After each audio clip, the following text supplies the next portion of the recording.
سراجا منيرا فقد قال الله تعالى في كلامه المجيد والفرقان الحميد أعوذ بالله من الشيطان الرجيم একযোগে সমস্বরে পড়ি আউযু বিল্লাহির রাজিম বিসমিল্লাহির রাহমানির রাহিম ইন্নাল্লাহা ওয়া মালাইকাতাহু ইউসাল্লুনা আলান নবী ইয়া আইয়ুহাল্লাযীনা আমানু সাল্লু আলাইহি ওয়া সাল্লিমু তাসলিমা আল্লাহুম্মা সাল্লি আলা مولانا محمد وعلى آل سيدنا মানব দানব পশু পাখি 18,000 মখলুকাত মানব দানব পশু পাখি 18,000 মখলুকাত আল্লাহর তসবিহ নবীর দুরূদ পড়ে তারা দিবারাত আল্লাহুম্মা সাল্লি আলা সাইয়্যিদিনা মাওলানা ওয়া আলা আলি সাইয়্যিদিনা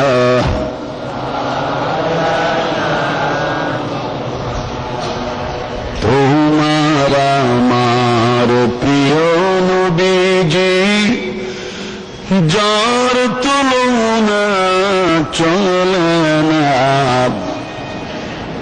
সকল সৃষ্টির শ্রেষ্ঠ নবীজি যার তুলনা চলে না এই দুনিয়ায় তিনি দিলেন শান্তি সুখের ঠিকানা আল্লাহুম্মা অন্তর খুলে জোরে মাওলানা ওয়া আলা আলি সাইয়্যিদিনা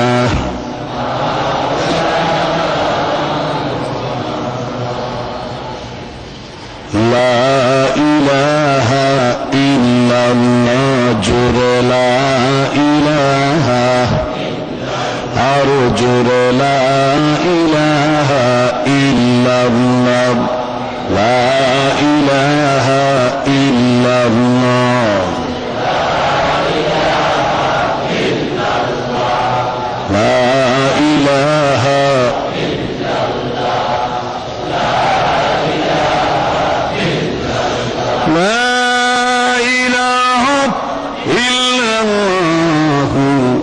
মুহাম্মাদুর রাসূলুল্লাহ সাল্লাল্লাহু আলাইহি ওয়াসাল্লাম আরো সুন্দর করে মনটাকে নরম করে হৃদয়ের সবটুকু ভাব আবেগ উজাড় করে আমার আপনার নবী বিশ্ব নবী জনাব মুহাম্মদুর রাসূলুল্লাহ সাল্লাল্লাহু আলাইহি ওয়াসাল্লামের রক্ত মাখা কালিমা দন্দন মুবারক শহীদ করা কালিমা আমারই মতো করে আর একবার পড়ে দেখুন প্রিয় নবীজির কালিমার টানে মুমিনের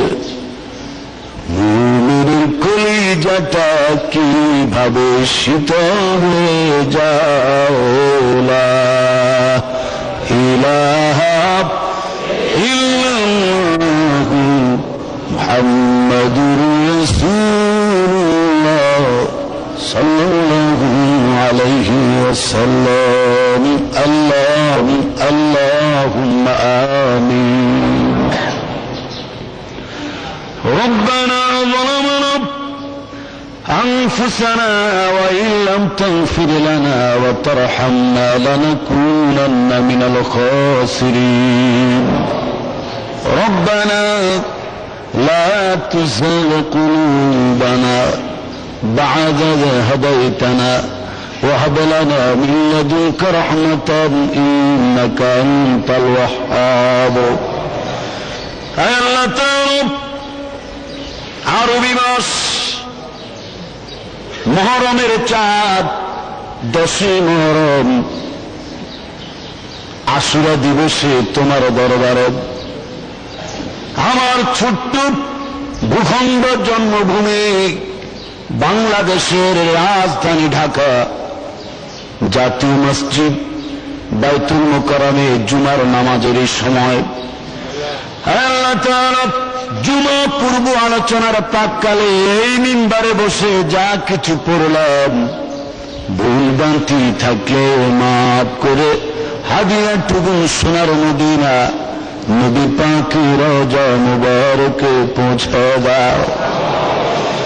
तमाम পৃথিবীর মাটির নিচে যত মুসলিম মুসলিমাত মুমিনাত গুনে গেছে রে আল্লাহ তাদের আরো পরে হাদিয়াটুকু বকশিশ করে দাও। আল্লাহ প্রাণটা বলে অন্তর খুলে দোয়া করতেছি এই জন্যে এই দিবসের অনেক মাহাত্ম্য আছে। আল্লাহ এই দিনে তুমি পৃথিবীতে সর্বপ্রথম বৃষ্টি অবতীর্ণ করো, আকাশ থেকে মিষ্টি পানির বৃষ্টি বর্ষণ করে মিষ্টির জমিনকে সতেজ করে রকমারি ফলমূল ফসল উদ্গত করে আমাদের ক্ষুধায় খাদ্য পিপাসায় পানির ব্যবস্থাপনার উদ্বোধনী দিন আজকের আশুরা মুহররমের 10 তারিখ।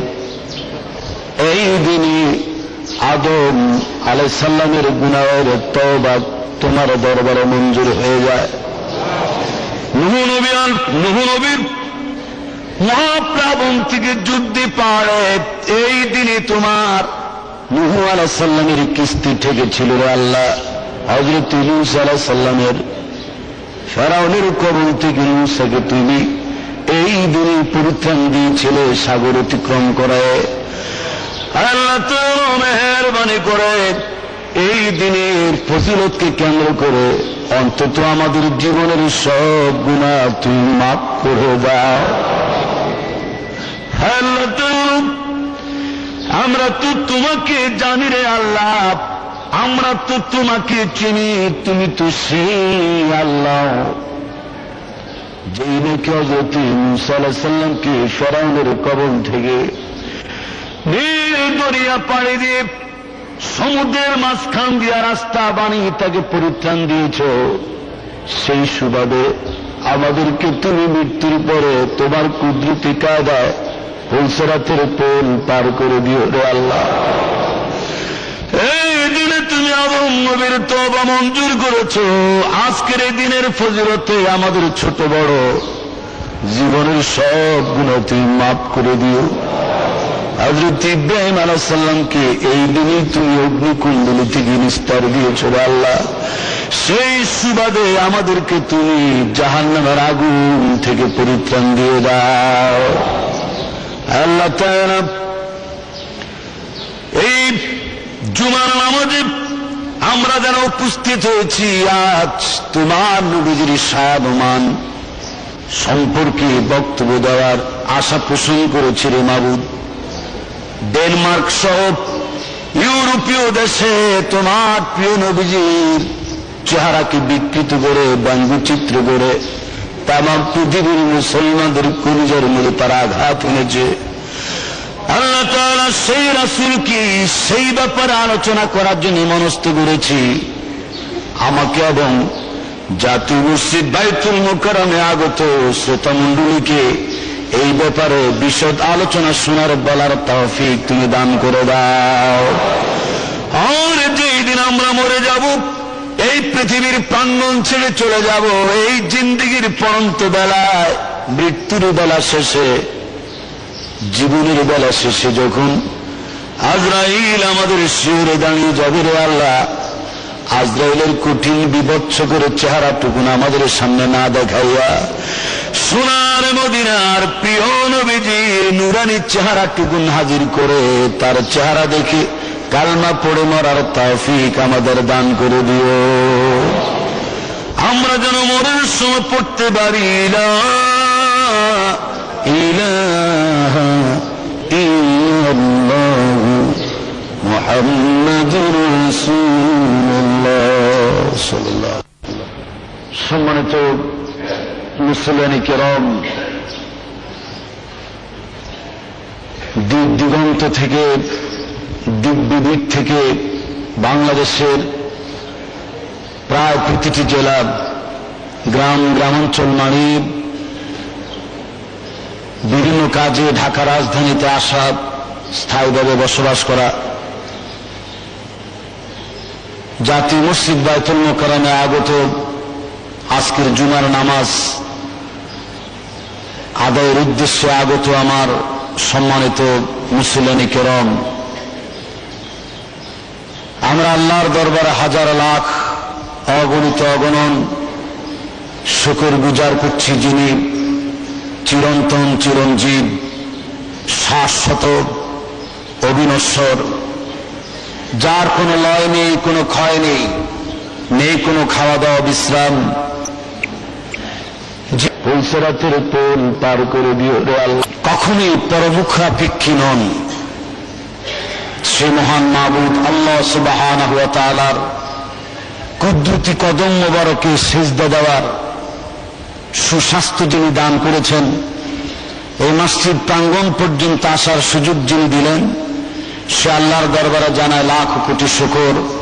সকলে বলুন আলহামদুলিল্লাহ। রাসূল সাল্লাল্লাহু আলাইহি ওয়াসাল্লামের উপরে অনুরূপ হাজার লাখ কোটি অগণন দরুদ, আমাদের দরুদের আওয়াজ যেন মহান আল্লাহ সুবহানাহু ওয়া তাআলা সুদূর সোনার মদিনায় সবুজ গম্বুজ তলে বিশ্রামরত, কিয়ামতের প্রতীক্ষায় থাকা উম্মতি উম্মতি বলে ক্রন্দনরত মানবতার শোষিত নির্যাতিত মানবতার নবী রাসূল আকরাম সাল্লাল্লাহু আলাইহি ওয়াসাল্লামের রূহ মুবারকে যেন আমাদের কণ্ঠ নিঃসৃত দুরূদ আওয়াজ সোনার বাংলার সবুজ ছত্তর ছেড়ে এই আওয়াজ যেন ইথারে ভেসে চলে যায় মরু প্রান্ত, চিরল চিরল খেজুর পাতার ভিতরে জন্ম নেওয়া খুরমা খেজুর পরিবেষ্টিত এক সুন্দর সৌদি আরব, আল্লাহর নেয়ামতে ভরা সেই মদিনার সবুজ গম্বুজ তলদেশে যেন চলে যায় দুরূদের আওয়াজ। জোরে বলুন আমিন, আরো জোরে বলুন আমিন। সাহাবা আজমান থেকে এ পর্যন্ত যারা চলে গেলেন পৃথিবীর ওপারে, তাদের আত্মার প্রতি শ্রদ্ধা নিবেদন করছি। পাশাপাশি ডেনমার্ক সহ ইউরোপীয় দেশসমূহে, ফ্রান্স এবং অন্যান্য রাষ্ট্রসহ বিভিন্ন পত্র পত্রিকায় বিশ্ব নবীর পবিত্রতম কাল্পনিক চেহারাকে বিকৃত করে যেই সুন্দর সোনালী চেহারার রূপ শয়তান পর্যন্ত ধারণ করার সুযোগ নাই, শক্তি নাই। যেরকম সুবহানাল্লাহ। শয়তানের পক্ষ সম্ভব নয় যে নবীর চেহারা ধারণ করা ও প্রতিকৃতি ধারণ করা। তাহলে যেসব পত্র পত্রিকার সম্পাদক, সাংবাদিক, চিত্রকররা বিশ্ব নবীর মতো দুনিয়া জোড়া, দুনিয়া সারা পয়গম্বরের চেহারার বিকৃতিপূর্ণ কুরুচিপূর্ণ চেহারা অঙ্কন করে, তাহলে বোঝা গেল এরা আল্লাহর সৃষ্টি করা অভিশপ্ত শয়তানের চেয়ে মারাত্মক অপরাধী, ঠিক কিনা গণ? ধন্যবাদ আপনাদেরকে। কলিজা মিশ্রিত আওয়াজ দিয়ে ঠিক শব্দটা বলতে পারলেন। আমি আমার পক্ষ থেকে, জাতীয় মসজিদ বাইতুল মোকাররমের পক্ষ থেকে আপনাদেরকে মোবারকবাদ জানাচ্ছি। কোন আলহামদুলিল্লাহ। কলিজাটা খুলে ফেলবেন। আমার আপনার জন্য রাসূল যা দিয়েছেন, তিনি যদি না আসতেন এই পৃথিবী অচল হয়ে যেত। আসমান এবং জমিন সৃষ্টির কল্পনায় হতো না হয়তো। বিশ্ব মানবতার জন্যে, মানবতার মুক্তির জন্যে অসহায়, দরিদ্র, ক্ষুধা তৃষ্ণা পীড়িত মানুষের বক্তব্য যিনি দিয়েছেন, নিরন্ন মানুষের মুখে অন্ন তুলে দেওয়ার জন্যে, অভাব অনটন দুস্থ যারা জীর্ণ মানুষের মুখে হাসি ফুটাবার জন্য যিনি দিয়েছেন বক্তব্য, এমন একজন নবীর চেহারা বিকৃতি করে কলঙ্কিত হোক, এটাকে আমরা চাই? জোরে বলেন চাই? ঈমানের তাকিতে বাইতুল মোকাররমের প্রত্যেকটা ফিলার প্রকম্পিত করেন, আমরা কি তা মেনে নিতে পারি? অসম্ভব। ডেনমার্কের যে দূতাবাস আমার বাংলাদেশে আছে, আমরা বড় ধৈর্যশীল। এখনো এই মাটিতে আমার এই বাংলাদেশে তাদের পদচারণা হচ্ছে, এরা এখনো খাচ্ছে ঘুমাচ্ছে। এটি আমাদের সাম্প্রদায়িক সম্প্রীতির একটি দারুণ উজ্জ্বল দৃষ্টান্ত, ঠিক কিনা বলেন? আমরা মুসলমান যদি সহনশীল না হতাম, উশৃঙ্খলতার পথ বেছে নিতাম, তাহলে জিএমবি কয়টা বোমা বিস্ফোরণ করেছে বাংলাদেশে, তার চেয়ে লাখো লাখো বোমা বারুদ বিস্ফোরণ ঘটায় গোটা বাংলাদেশের যেই সব দেশগুলি আমার রাসূলের চেহারাকে বিকৃত করেছে, তাদের দূতাবাসগুলিতে বারুদের তুফান সৃষ্টি হতো, ঠিক কিনা জোরে বলে? ধৈর্য এবং সহ্যের সীমা আছে। ত্রাস, সন্ত্রাস, জুলুম, নিপীড়ন, নাশকতামূলক কোন কর্মকাণ্ড আমরা বিশ্বাস করি না বলেই সন্ত্রাস বোমাবাজের বিরুদ্ধে বাইতুল মোকাররম থেকে আমরা সোচ্চার হয়েছি। বোমাবাজ বন্ধ হয়ে গেছে, কোন আলহামদুলিল্লাহ। যারা ধরা পড়েছে এদের স্বীকারোক্তিতে আসল রহস্য উদ্ঘাটন হতে চলেছে, চিৎকার মেরে কোন আলহামদুলিল্লাহ। এগুলো উলামায়ে কেরামের অবদান। মসজিদের মিম্বারে যারা কথা বলেন, আমার খতিব সাহেবের অবদান। আমার পরে যিনি জুমার আলোচনা রাখবেন,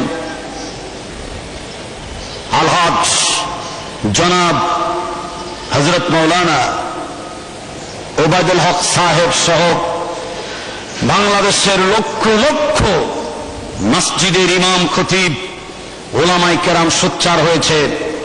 বোমাবাজির মতো ধ্বংসাত্মক নাশকতামূলক কর্মকাণ্ডের অবসান ঘটেছে এই মাটি থেকে। এতে বোঝা যায় বাংলাদেশের মাটি এবং মানুষের সুখ দুঃখের সাথে সবচেয়ে বেশি কল্যাণকর অবদান ভূমিকা ওলামাদের, ঠিক কিনা বলেন? জবানটা খুলে সত্য কথার স্বীকৃতি দেন, ঠিক কিনা বলেন?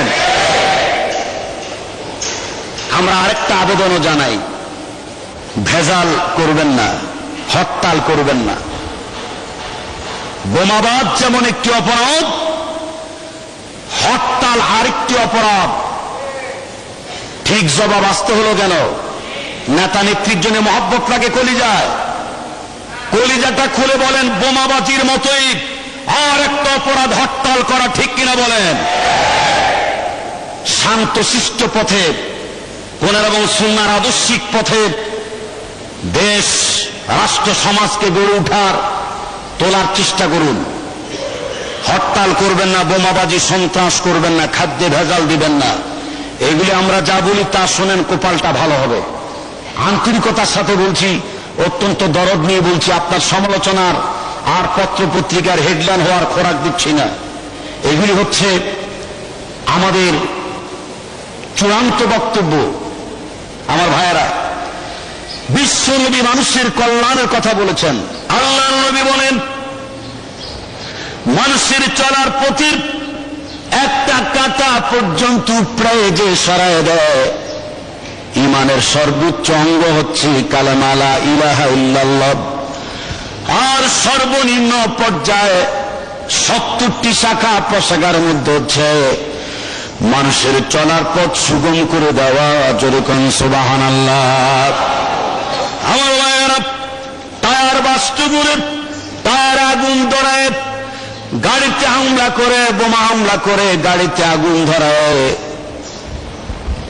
চলমান পৃথিবীকে অচল করে দেওয়া আল্লাহ নবী নিষেধ করে দিয়েছেন।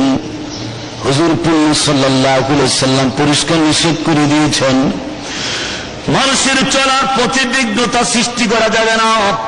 এমনকি যেই ঘাটে মুসলমান গোসল করে ওই ঘাটে প্রস্রাব করা যাবে না, একটা গর্তের মধ্যে পর্যন্ত প্রস্রাব করা যাবে না। হুজুর নিষেধ করে দিয়েছেন। আমার নবী বলে দিয়েছেন, তোমার কোন কাজকর্মে, কথাবার্তায়, আচার আচরণে মানুষ যেন কষ্ট না পায়। নিজের জন্য তুমি যা কল্যাণ মনে করো, অপর ভাইয়ের জন্য তুমি তা কল্যাণ মনে করবে। নিজের জন্য যা তুমি অকল্যাণ মনে করো, অন্য ভাইয়ের জন্য তা অকল্যাণ মনে করবে। খবরদার একজন পরজনের সঙ্গে শত্রুতামি করবে না। আমার ভাইয়েরা, আমার নবী বলেছেন, তোমার সঙ্গে যদি কারো বিদ্বেষ থাকে, সন্ত্রাসের পথ বেছে নিয়ে বিদ্বেষ মিটাবার চেষ্টা করো না। জোরে জোরে কোন সুবহানাল্লাহ। এখানে আরেকটা মজার কথা আছে বলে আমি আগাম আপনাদেরকে সুবহানাল্লাহ বলতে বললাম। সেই মজার কথা হচ্ছে, রাসূল বলে দিয়েছেন, তোমার কোন প্রতিবেশীর সঙ্গে, কথা কি বোঝা যায়? কল্লালারে বলেন, কথা কি বোঝা যায়? আলহামদুলিল্লাহ। আমার ভাইয়েরা, আমার নবী যে বলে দিয়েছেন, বিশ্ব নবীর ভাষণ হল, তোমার কোন প্রতিবেশীর সঙ্গে, তোমার কোন আত্মীয় স্বজনের সঙ্গে যদি তোমার বৈরী ভাব সৃষ্টি হয়ে যায়, কেউ যদি তোমার সঙ্গে শত্রুতামি পোষণ করতে চায়, কোন আত্মীয় স্বজনের সঙ্গে যদি তোমার মনোমালিন্য দেখা দেয়, তাহলে তার মনকে তোমার দিকে আকৃষ্ট করার জন্য, তার মনকে তোমার দিকে রুজু করার জন্য, তার মন মস্তিষ্ক স্বাভাবিক পর্যায়ে আনার জন্য তুমি যদি তার পিছনে টাকা পয়সা বরাদ্দ করো, টাকা পয়সা খরচ করো, তাহলে ওই টাকা আল্লাহ রাস্তায় সবচাইতে উত্তম সাদকার শামিল হবে। জোরে কোন সুবহানাল্লাহ। কি বুঝলেন কোন? আমার জাতীয় মুসলিম ভাইয়েরা, বুঝলেনটা কি কোন? নিশ্চয়ই বুঝেছেন। এটা থামে থাকে। সরকারি দলের লোক যদি বিরোধী দলের লোকের সাথে শত্রুতামি থাকে, বিরোধী দলের লোকের যদি সরকারি লোকের সাথে বিরোধিতা থাকে, তাহলে তার মনটাকে আকৃষ্ট করার জন্য সুন্দর পরিমার্জিত ভাবে, পরিকল্পিত ভাবে সুরাহার পথ বেছে নিতে গিয়ে যদি আপনি তার পিছনে অর্থ কড়ি খরচ করেন, রাসূল বলে দিয়েছেন, এই অর্থ আল্লাহ রাস্তায় উত্তম সওয়াবের আমলনামা, উত্তম সওয়াব আল্লাহ রাব্বুল আলামিন তোমার আমলনামা দান করবেন। জোরে কোন সুবহানাল্লাহ। তার মানে আল্লাহ রাস্তায় তুমি জীবনের যত সাদকা প্রদান করবে, সবচেয়ে উত্তম সাদকা হবে প্রতিবেশীর মনকে ভালো করার জন্য, তোমার মহলকে তোমার দিকে আকৃষ্ট করার জন্য তার পিছনে অর্থ ব্যয় করা, সদকা করার শামিল। চিৎকার মেরে কোন সুবহানাল্লাহ। কে বলবে এত সুন্দর কথা? আমি তো বলতে পারতাম না যদি আমি গত রাত্রে বুখারী শরীফ না পড়তাম, এখানে কি বলবো তার প্রস্তুতি না নিতাম। আমার ভাইয়েরা, এই জন্য আমি প্রায় সময় এই মিম্বারে বসে বলে থাকি, দৈনিক পত্রিকাগুলি পড়েন, ইত্তেফাক পড়েন, ইনকিলাব পড়েন, সংগ্রাম পড়েন, যুগান্তর পড়েন, সমকাল পড়েন,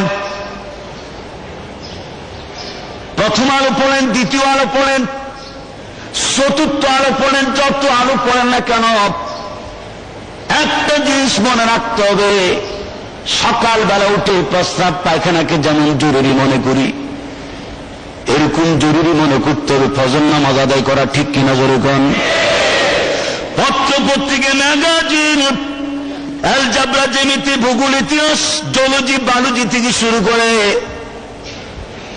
যা কিছু আমরা পড়ি তার চাইতে জরুরি মনে করতে হবে প্রতিদিন রুটিন মাফিক একটু কোরআন শরীফ চর্চা করা, কোরআন শরীফ অর্থ বোঝা, হাদিস শরীফ চর্চা করা।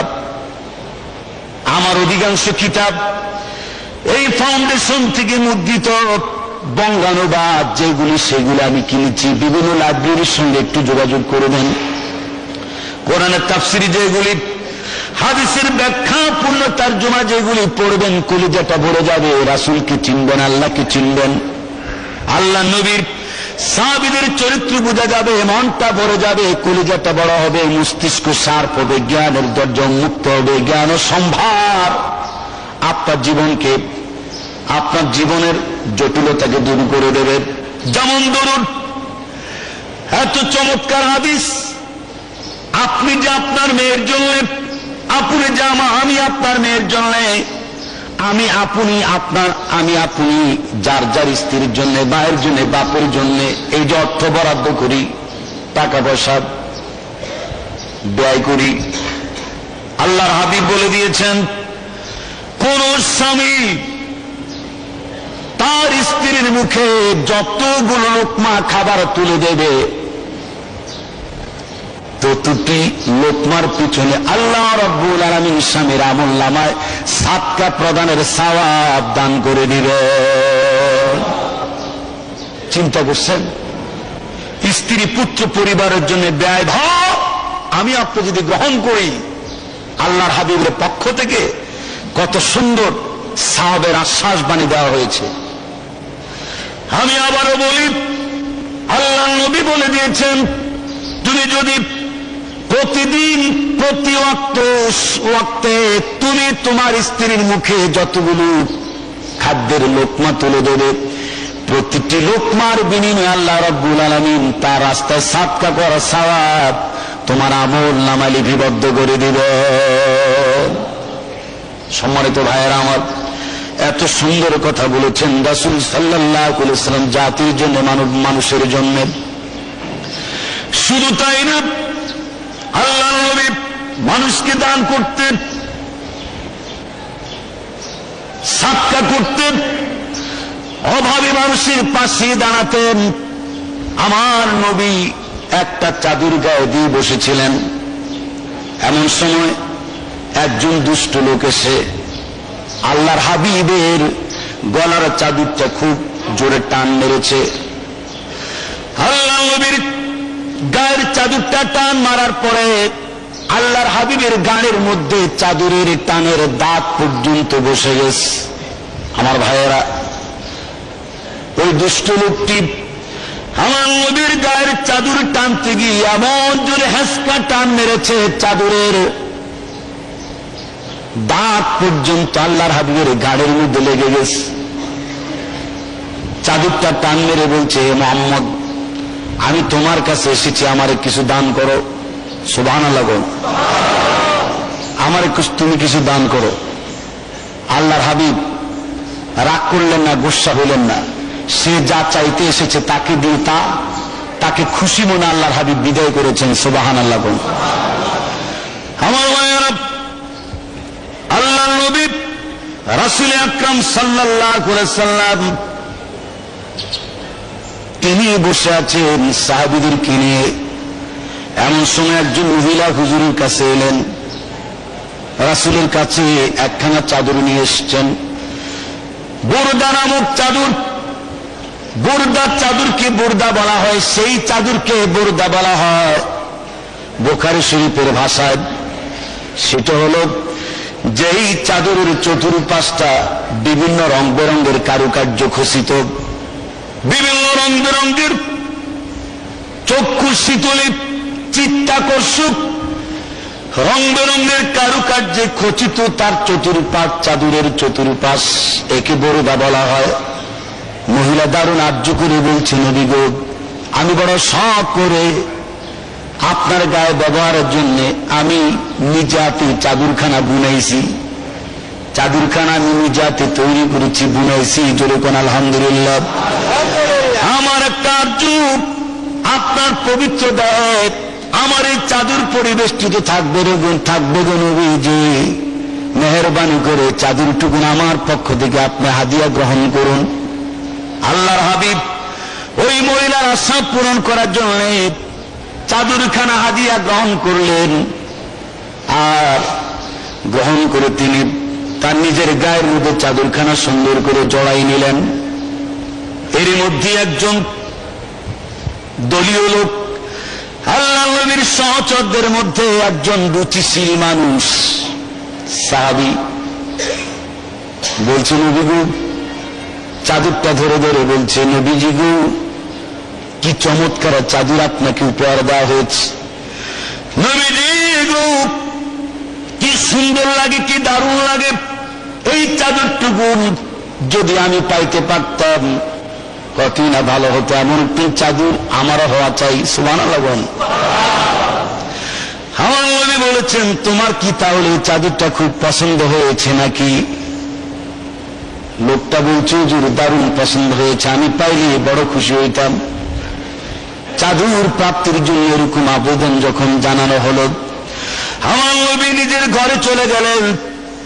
আর এই চাদরখানা সুন্দর করে প্যাকেট করে তার হাতের মধ্যে তুলে দিয়ে তার মনের আকাঙ্ক্ষা পূর্ণ করে দিয়েছে। মনের আনন্দ কোন সুবহানাল্লাহ। আর একটা আওয়াজ করে বলুন। নিজের পছন্দের জিনিসটা অন্যের জন্য যিনি কুরবান করলেন, ত্যাগ করতে পারলেন, এমন সোনার মানুষ জগতে আর একজন হতে পারে না। যেরকম পারে একজন হতে পারে না। একজন মানুষকে আমি আপনি খুঁজে পাবো না। সঙ্গের সাহাবীরা ব্যক্তিগতভাবে তার প্রতিবাদ জানালো, কিরে সাহাবী, এটা কি করলা? আল্লাহ নবীর গায়ের মধ্যে এই সময় একটা চাদর দারুণ শোভনীয় ছিল। এমনি হুজুরের গায়ের মধ্যে তেমন কাপড় চোপড় নাই, ভালো কোনো জিনিস নাই। যাও হুজুর, একটু। ওই মহিলা শখ করে চাদরখানা দিল। আর আল্লাহ নবীর হাস্যোজ্জ্বল বদন চেহারার মাধ্যমে, চেহারার উজ্জ্বলতার মধ্য দিয়ে বুঝা গেল রাসূল চাদরখানা পেয়ে দারুণ খুশি হয়েছেন। চাদরটা খানা গায়ে জড়াতে না জড়াতে তুমি সেই চাদরটুকু অবিবেচকের মতো চেয়ে বসলে। এটাতে তুমি না চাইলেও পারতে। এই সময় এমন একটা চাদর শরীরের রাসূলের জন্য খুব দরকার ছিল। অনেকে অনেক কথা বলা শুরু করেছে। আর সেই লোকটা বলেছে, ভাই, তোমরা যেই যা বলো না কেন, এই চাদরখানা রাসূলের গায়ে জড়ানো চাদরখানা আমি নেওয়ার আমার একটা উদ্দেশ্য ভিন্ন। আমার উদ্দেশ্য আল্লাহ নবীর শরীর মোবারককে বস্ত্র শূন্য করে তার শখের জিনিস আমি অহরহ ব্যবহার করার নিয়তি কিন্তু নেই নাই। তোমরা তো আমার মনের খবর জানো না। আমি চাদরখানা গ্রহণ করেছি এই জন্য আমি যেদিন মরে যাব আমি ওসিয়ত করে যাব, দুনিয়ার কোন সাধারণ কাপড় দিয়ে যেন আমার দাফন না হয়। আল্লাহর হাবিবের পছন্দের শরীরে জড়ানো এই কাপড় দিয়ে যেন আমার দাফনের ব্যবস্থা করা হয়।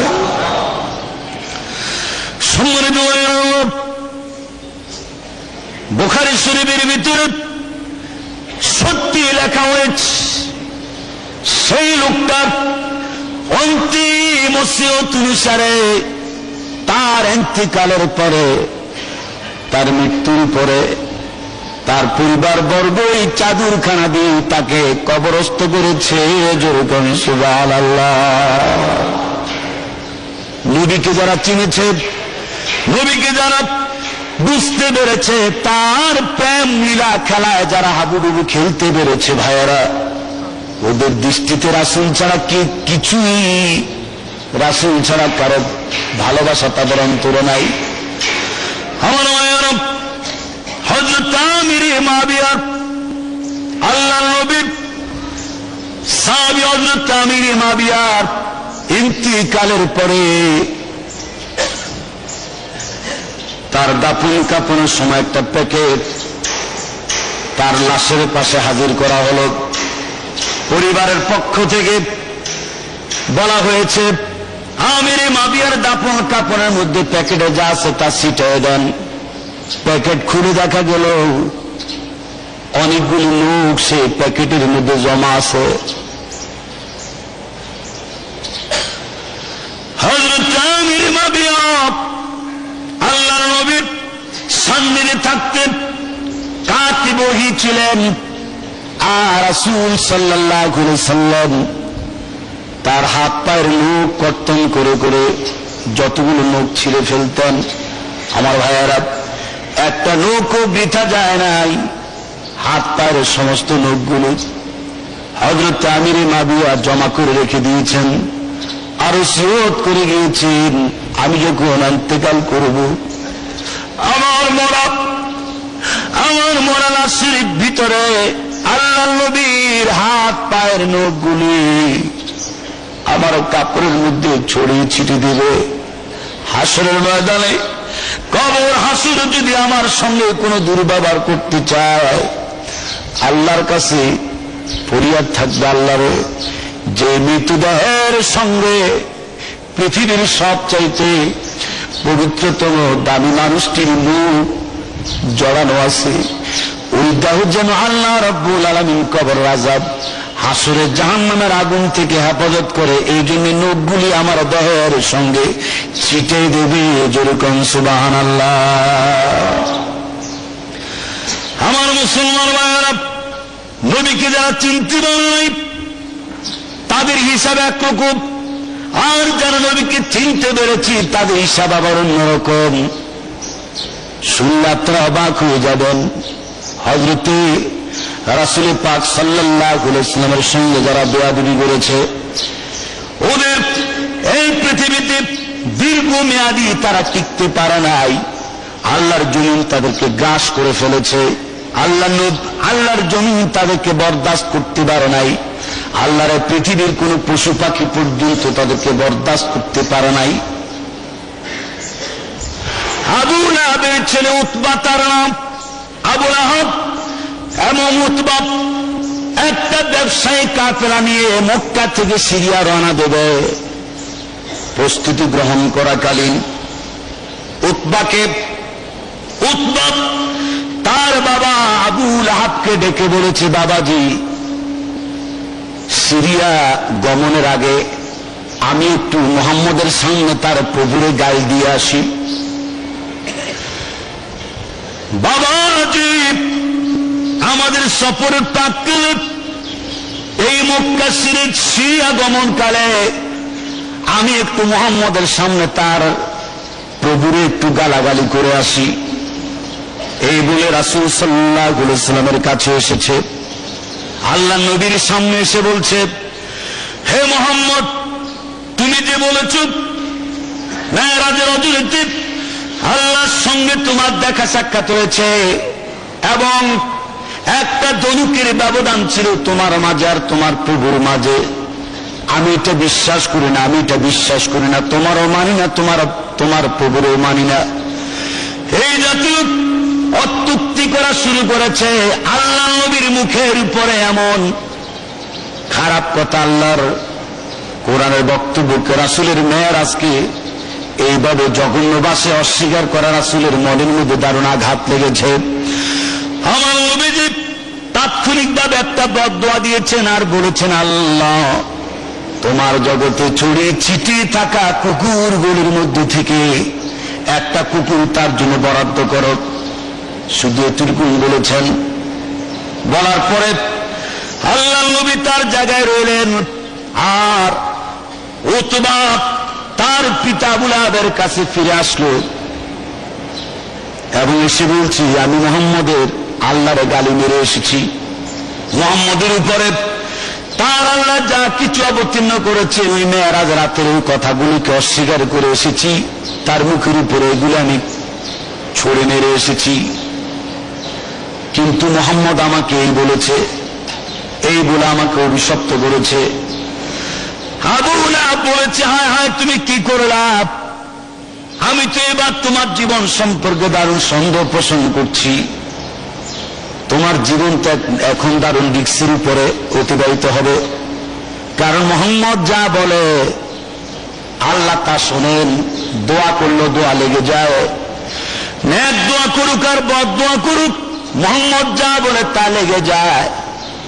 আল্লাহর হাবিবকে আল্লাহ তো শান মান দিয়েছেন, আল্লাহ নবী যদি কোনো ব্যাপার না বলতেন তা হারাম হয়ে যায়।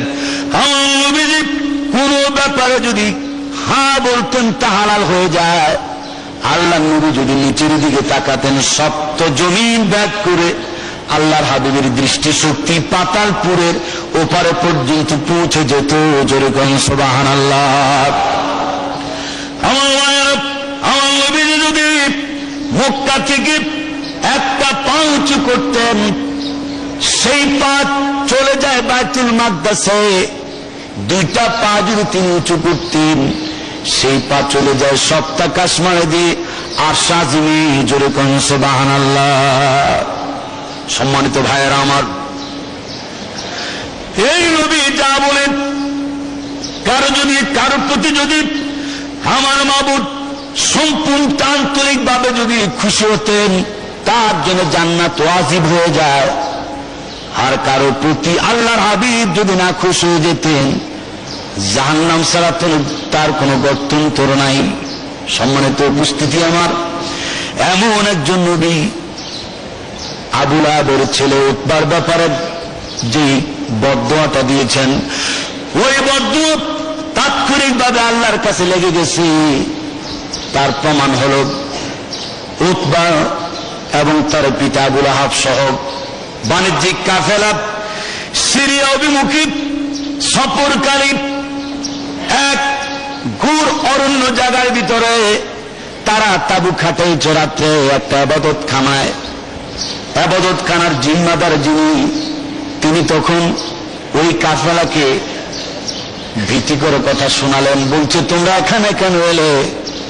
এখানে বকরির পাল যেইভাবে ঘুরে বেড়ায় ঠিক এইভাবে এখানে নেকড়ে বাঘ ঘুরে বেড়ায় দিন রাত। তোমরা কেন এখানে তাবু খাটালে? নেকড়ে বাঘ এখানে বকরির পালের মতো ঘুরে বেড়ায়, না জানি কখন তোমাদের উপর হামলা করা বলা যায় না। আবু লাহাবের মনের ভিতরে দারুণ ভীতির সঞ্চার হয়ে গেছে। তার ভিতরে চিন্তা হলো, না জানি আজ আমাদের জীবনের কি হয়ে যায়। তারপরে আবু লাহাব বলেছে, তোমরা একটা কাজ করো, আমার সাথী সঙ্গীরা, আমি বার্ধক্যে উপনীত হয়ে গেছি, কয়দিন আমার জগতে বাঁচবো। আমার এই ছেলে উতবা, তার জীবন সম্পর্কে আমি সন্দেহ পোষণ করছি। একটা কাজ করো, তোমরা তোমাদের যত মাল সামানাগুলি আছে সমস্ত মাল সামানাগুলি এক জায়গায় জড়ো করো, আর তার উপরে আমার সন্তান উতবাকে শোয়াই দাও। আর চতুর্পাশটা তোমরা তন্ত্র প্রহরীর মতো পাহারা দিতে থাকো, যেন আমার সন্তান তার কোনো কিছু আক্রমণ করতে না পারে।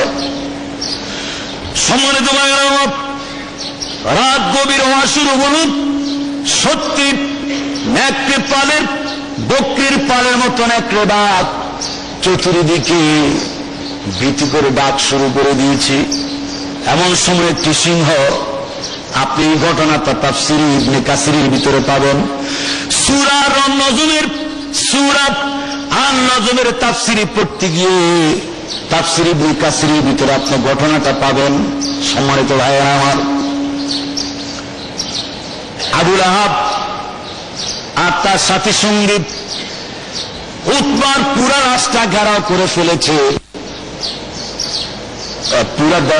পুরা উতবাকে ভালোভাবে ঘেরাও করে ফেলেছে, যাতে কোনো কিছু আসতে না পারে। গভীর রাত, জিজি পুকার, জিজি ডাক পর্যন্ত বন্ধ হয়ে গেছে। কাক পক্ষীর আওয়াজ, কুকিলের কুকুর বন্ধ, নীরব নিস্তব্ধ মুহূর্ত। সকলের মধ্যে কেমন যেন একটা ভীত সন্ত্রস্ত মনোভাব। চতুর্দিকে চোখ কান খোলা। এমন সময় বিরাট বিশাল একটা সিংহ ওই কাফেলার ভিতরে ঢুকে পড়েছে। ঢুকার পরে ওই সিংহ কাফেলার প্রত্যেকটি লোকের নাক আর মুখের মধ্যে মুখের নিঃশ্বাস শুকতেছিল, গ্রাণ নিচ্ছিল। একজন দুজন করে যত কাফেলা যত লোকজন ছিল প্রত্যেকের মুখ শুকেছে। সিংহ সবাই আতঙ্কগ্রস্ত হয়ে আছে, কারো কিচ্ছু করার নাই, পাথরের মতো সব দাঁড়ানো, কেউ শুয়ে আছে কেউ বসে আছে। আর সিংহের তামসা দেখতেছে। সিংহ ঘুরে ঘুরে ঘুরে ঘুরে প্রত্যেকের নিঃশ্বাস আর মুখের গ্রাণ নিচ্ছে। নিতে নিতে সে যেন তারা কাঙ্ক্ষিত লোকটাকে খুঁজতেছে। এক পর্যায়ে কাউকে সে আক্রমণ করে নাই। প্রত্যেকের নিঃশ্বাস আর মুখের গ্রাণ নেওয়া যখন তার শেষ হয়ে গেছে, সিংহটা আবার মাথাটাকে উঁচু করে তার নজর পড়েছে সমস্ত সঙ্গী সাথীদের মাল সামানের উপরে শোয়া উঠবার দিকে। এমনি করে সে ঝাঁপিয়ে পড়ল। একটা চিৎকার মেরে একটা মহালাপ, সিংহ একটা গর্জন দিয়ে উৎবার কলিজার উপরে এমন জোরে একটা আঘাত মেরেছে, তার চার পাও দিয়া কলিজাটা চিরে ফেলেছে, রক্ত দিয়া গোটা মাল সামানা শেষ করে ফেলেছে। আর তার গোশতগুলো ছিন্ন বিচ্ছিন্ন করে তাকে জীবনের তরে দুনিয়া থেকে বিদায় করে আল্লাহর হাবিবের দোয়া কত কাজে লাগে। আল্লাহর হাবিবকে গালি দেওয়া, আল্লাহ রাব্বুল আলামিনকে গালি দেওয়ার স্বাদ কি বাবা সাধন করা লাগে তার কঠোরতা বুঝাই দিয়েছে। জোরে কোন সুবহানাল্লাহ, আর জোরে বলুন সুবহানাল্লাহ, চিৎকার মেরে বলুন সুবহানাল্লাহ। সেই আদম নবীর আল্লাহ, বিশ্ব নবীর আল্লাহ, যে আল্লাহকে সিজদা করতে এসেছে বাইতুল মুকাররম, সে আল্লাহ আজও আছে না নাই? আঙ্গুল উঁচু করে বলেন সে আল্লাহ আছে না নাই? যারা নাকি রাসূল সাল্লাল্লাহু আলাইহি সাল্লামের সামনে বিশ্ব নবীকে গালি দেওয়ার, তার আল্লাহকে গালি দেওয়ার দৃষ্টতা পোষণ করেছে, তার করুণ পরিণতি সেই যুগে যেমন হয়েছে তার চাইতে বিভৎস করে ভয়াবহ পরিণতি ডেনমার্কের পত্রিকা সম্পাদকগুলোর হতে পারে কিনা? জোরে বলেন, জোরে বলেন পারে কিনা? তোমরা তোমাদের জীবন চরিত্রকে বিশ্ব নবীর চেহারাকে বিকৃত করে নাই, তোমরা তোমাদের ডেনমার্কের মানচিত্রকে বিকৃত করেছ। ওই সমুদ্রের সুনামি, এই পৃথিবীর মাটির ভূকম্পন আজ প্রতীক্ষা করছে দিন বিরোধী, ইসলাম বিরোধী খোদা দুই জালিম শাসকের তক্ত তাউস তছনছ করে উচিত শিক্ষা দেওয়ার মতো পৃথিবী আজও প্রস্তুত আছে কিনা? জোরে বলেন, পৃথিবী আজও প্রস্তুত আছে। ডেনমার্ক, ইউরোপীয় দেশগুলি, তোমরা যারা আমার রাসূলের চরিত্রে কালেমা লেপন করার জন্য তার চেহারার বিকৃতি দিয়ে পত্রিকায় ছবি চাপিয়েছ, একটি ভয়াবহ, একটি দৃষ্টান্তমূলক শাস্তির প্রতীক্ষার প্রহর তোমাদেরকে গুনতে হবে, ঠিক কিনা বলেন? ডেনমার্ক দূতাবাসে যারা বসবাস করছো, জাতির কাছে ক্ষমা চাও। মুসলিম দুনিয়া প্রতি ক্ষমা প্রার্থনা করো, আল্লাহ তোমাদেরকে মাফ করে দিতে পারে, পারে কিনা বলেন? আজকে মানুষের ছবি অঙ্কন করা এটা তো কোরআন হাদিস স্বীকৃত নয়। আমার বাংলাদেশের অসংখ্য পত্রিকা আছে, যেই পত্রিকাগুলি বাংলাদেশের অসংখ্য ওলামায় তো দিয়া গোটা মাল সামানা শেষ করে ফেলেছে। আমি আমার জাতি 14 কোটি মুসলমানদেরকে বলবো, বিশ্বনবীর চেহারা বিকৃতি করেছে বাংলাদেশের প্রতিবাদের অগ্নি তুফান চালু হয়েছে। উম্মতি মুহাম্মদী উলামায়ে কেরামের চেহারা যারা বাংলাদেশে বিকৃতি করে, এদের বিরুদ্ধে এতদিন কথা বলো নাই কেন? যারা বাংলাদেশে উলামায়ে কেরামের চেহারা বিকৃতি করে, যারা দ্বীনের কথা বলে, ইসলামের কথা বলে, মানুষের তৈরি করে মন মস্তিষ্ক প্রসূত আইন ও কানুনের উপরে আশ্বাসিমের মালিক আল্লাহ সুবহানাহু ওয়া তাআলার জমিনে আল্লাহর দ্বীন প্রতিষ্ঠার কথা বলে, এদের অসংখ্য উলামায়ে কেরামের চেহারা অনেক পত্রিকা বিকৃতি করে। ঠিক কিনা জোরে বলেন? আওয়াজ করে মুজাহিদারা কণ্ঠে বলেন ঠিক কিনা? এই মুহূর্ত থেকে বাইতুল মুকাররম মিম্বার থেকে আমি খন্দকার মাহবুবুল হক, একজন আলেম উলামা এবং বিশ্বনবীর ওয়ারাসাতুল আম্বিয়ার পক্ষ থেকে বলছি, আজকে থেকে কোন আলেম উলামার চেহারা বিকৃতি করবে না, কোন মানুষের চেহারা বিকৃতি করার বদভ্যাস করবে না। এই বাংলাদেশে মুসলমানদের চেহারা এমন ভাবে বিকৃতি করা হয়েছে, একটা কুত্তার মাথার উপরে পর্যন্ত চাঁদ তারার টুপি ছড়ায় দেওয়া হয়েছে। কে অনুমতি দিয়েছে তোমাদেরকে? এই বাংলাদেশের বাইতুল মুকাররমে মসজিদে জুমার নামাজে লোক হয় না? জোরে বলেন হয় কিনা? শুক্রবারে মসজিদগুলি কি ভরে যায় না? আমাদের মাহফিলগুলিতে হাজার হাজার মুসলিম জনতা পঙ্গপালের মতো ছুটে আসে, আজও মুসলমান বেঁচে আছে। কুত্তার মাথার উপরে টুপি দেওয়ার অনুমতি তোমাদেরকে কে দিয়েছে? এই পত্রিকার সম্পাদকেরা। বাংলাদেশের কোন পত্রিকা আগামী কাল থেকে যদি কোন উলামায়ে কেরামের চেহারা বিকৃত করে, সেই পত্রিকার বিরুদ্ধে ডেনমার্কের পত্রিকার মতোই প্রতিবাদের ঝড় সৃষ্টি করার জন্য প্রস্তুত আছেন কিনা হাত দেখতে চাও? অনেক ছাড় দিয়েছে কিন্তু তোমাদেরকে ইসলামের বিরুদ্ধে, কোরআনের বিরুদ্ধে দেশের আপমর মানবী জনসাধারণ উলামায়ে কেরামের বিরুদ্ধে যদি কোনো লেখালেখি করো, সেই পত্রিকা ডাস্টবিনে নিক্ষেপ হবে, টয়লেট পেপার হিসাবে সেই পত্রিকা জনগণ ইউজ করবে না। ঠিক কিনা জানতে চায়? ইমানের দাবিতে কথা বলছি। এই মিম্বার হচ্ছে সবচেয়ে ইমানের তারা, ইমানের তেজস্ক্রিয়তা প্রকাশ করার সবচেয়ে বড় কেন্দ্রস্থল। আমার রাসূলকে গালি দেওয়া হবে, কুকুরের মাথায় টুপি মাথা দেওয়া হবে, দাড়িওয়ালা উলামায়ে কেরামগুলির দাড়িকে কাঁটার মতো দিবে, দাঁত ব্যক্তি দিয়ে পত্র পত্রিকার মধ্যে লিখবে। এটিকে আমাদের কলিজা আঘাত লাগে না? জোরে বলেন আঘাত লাগে না? আমি বলি না মাঝে মাঝে, এই জায়গায় সম্পাদককে পাইবেন না, সম্পাদকগুলিরে এই বাইতুল মুকাররমে এখানে পাইবেন না আপনারা। আমাদের মাহফিলগুলিতে লক্ষ লক্ষ লোক হয়, হাজার হাজার লোক হয়। একটা বোমা ফাটলে পত্রিকায় হেডলাইন আসে, কিন্তু জাতি গঠনের, মানুষের চরিত্র গঠনের ঘন্টার পর ঘন্টা বক্তব্য দিই, একটা শব্দ পত্রিকা আসে না। ঠিক কিনা জোরে কোন? কোন মুয়াজ্জিন কোন মাইয়ার লগে কথা কইছে, পানি পড়া দিতে গিয়ে একটু মুস্কি হাসি দিছে, এটা পত্রিকায় আসে।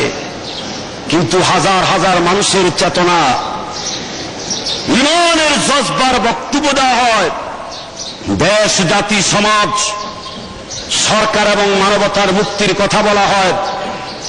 আমাদের মঞ্চগুলি থেকে মাইকে ইথারে ধ্বনিত প্রতিধ্বনিত রনিত অনুরণিত হয়ে যায় সমাজ, মানুষের কর্ণকোহরে পৌঁছে যায় দিনের বক্তব্য। সম্পাদকার সাংবাদিকদের কানে তা পৌঁছে না। আমি অনুরোধ করব, এখন তো যা অনুরোধ করছি, জীবনে এমন একটা সময় বাংলাদেশে আসবে যেই সময়টা আমাদের অনুরোধের ভাষাটা নির্দেশে পরিণত হবে, ঠিক কিনা বলেন? নির্দেশে পরিণত হবে, তখন আমাদের কথা তোমরা শুনবে। আজকে যত সম্পাদক আর সাংবাদিক আছো, তখন আমাদের কাছে আমাদের অফিসে দারোয়ানির চাকরি নেওয়ার মতো উপযুক্ততা তোমাদের থাকবে না, ঠিক কিনা বলেন? মাদ্রাসায় ফাজেল কামেলকে মাস্টার্সের মান দেওয়ার জন্য, ফাজলকে ডিগ্রির মান দেওয়ার জন্য আমরা সরকারের কাছে খয়রাত করি আর মিছিল করি, মিটিং করি। কোরআন শরীফ হাদিস শরীফ তো এমন অপ্রাঙ্কেয় জিনিস নয়। আমার 14 কোটি মুসলমানের দেশে মানুষের অবস্থা তো এমন হবে, কোরআন এবং হাদিসের শিক্ষা ব্যবস্থা এমন গণ এবং জনগ্রহণযোগ্য হবে, কলেজ বিশ্ববিদ্যালয়ের কোন ছাত্রের চাকরির জন্য, চরিত্র গঠনের জন্য, চারিত্রিক সার্টিফিকেটের জন্য তারাই আসবে মাদ্রাসা বোর্ডে, মাদ্রাসার কাছে আসবে যে আমার একটা ফাজল এবং কামেলের সার্টিফিকেট দেন, তাহলে আমার মাস্টার্সের সার্টিফিকেট, আমার ডিগ্রির সার্টিফিকেট, ফাজল কামেলের সার্টিফিকেট কারণে চাকরির জন্য উপযোগী হবে। যেরকম ঠিক কিনা? ব্যাপারটা তো এরকম হওয়ার কথা, কিন্তু তার উল্টো হলো কেন? এটা বিবেচনা করতে হবে। আমি যা বলেছি নিঃস্বার্থে বলেছি, আল্লাহর স্বার্থে বলেছি, কোরআনের স্বার্থে বলেছি।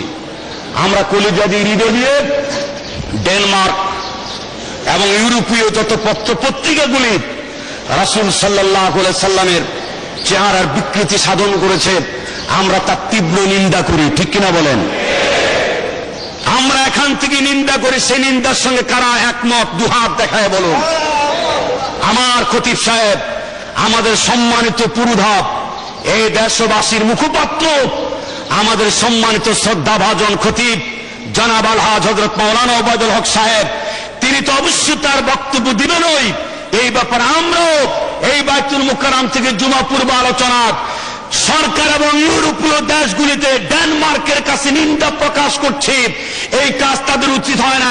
অচিরেই তারা পৃথিবীর 250 কোটি মুসলমানের কাছে ক্ষমা প্রার্থনা করতে হবে। কারা কারা এই প্রস্তাবের সাথে রাজি? হাত দেখান। নারে তাকবীর।